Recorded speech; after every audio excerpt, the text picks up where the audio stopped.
مقصد میں کامیابی عطا فرمائے۔ اور میں آخر میں پھر یہی کہتا ہوں دکھے دل کے ساتھ کہ آج اس ٹیکنالوجی کا استعمال بہت عام ہو چکا ہے، لیکن درد یہی ہے کہ صحیح استعمال نہیں ہو رہا ہے، غلط استعمال ہو رہا ہے۔ تنہائیوں میں ہمارے نوجوان کیا کرتے ہیں،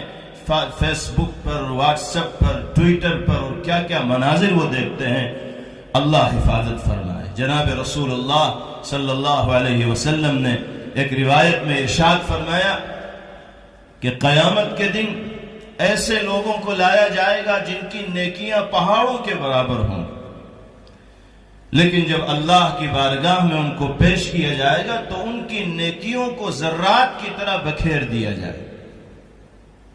کوئی وزن ان کی نیکیوں میں اور اچھے اعمال میں نہیں ہوگا۔ حضرت ثوبان رضی اللہ تعالیٰ عنہ نے عرض کیا کہ یا رسول اللہ اس کی کیا وجہ ہے؟ اتنی نیکیاں کرنے والے ہوں گے کہ چٹا لگایا جائے تو پہاڑوں کو پار کر جائے، اور جب بارگاہ الہی میں پہنچیں گے تو ذروں کی طرح ان کو بکھیر دیا جائے گا، کوئی وزن نہیں ہوگا، کوئی حیثیت نہیں ہوگی، کوئی اجر نہیں ملے گا۔ ایسے لوگوں کی نشانی کیا ہوگی، صفات کیا ہوں گی، علامات کیا ہوں گی، آپ بتا دیجئے تاکہ ہم ان لوگوں سے بچ کر رہیں۔ فرمایا کہ وہ ایسے ہی نمازیں پڑھتے ہوں گے جیسے تم پڑھتے ہو،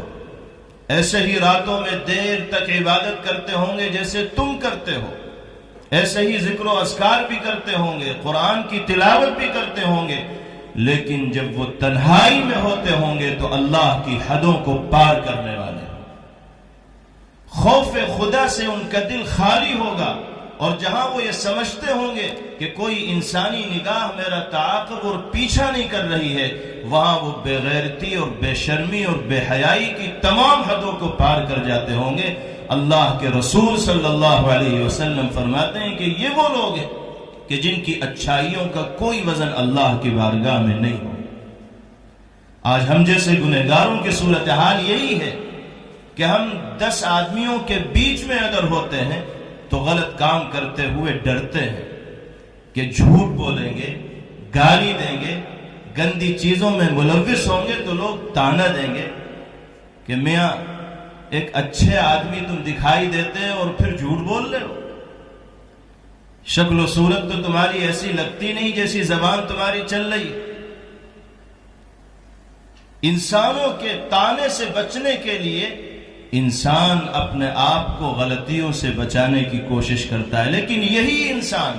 جب بند کمرے کے اندر ہوتا ہے، جہاں اسے یہ محسوس ہوتا ہے کہ کوئی مجھے دیکھنے والا نہیں، وہ ہوتا ہے اور اس کے ہاتھ میں موبائل ہوتا ہے، اس کی نگاہیں موبائل کی اسکرین پر جمی ہوئی ہوتی ہیں، موبائل میں انٹرنیٹ کا وہ استعمال کرتا رہتا ہے، کہاں کہاں وہ جاتا ہے، کن کن گندگیوں پر اس کی نگاہ پڑتی ہے،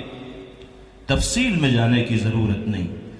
اللہ کے حدود کو وہ پار کرنے والا ہے تنہائیوں میں۔ جناب رسول اللہ صلی اللہ علیہ وسلم نے یہ سخت وعید ایسے لوگوں کے لیے بیان فرمائیے، اگر یہی صورتحال ہماری رہی تو دنیا میں چاہے کچھ کر کے جائیں، ساری نیکیوں کے اوپر اللہ کی بارگاہ میں پانی پھر جائے۔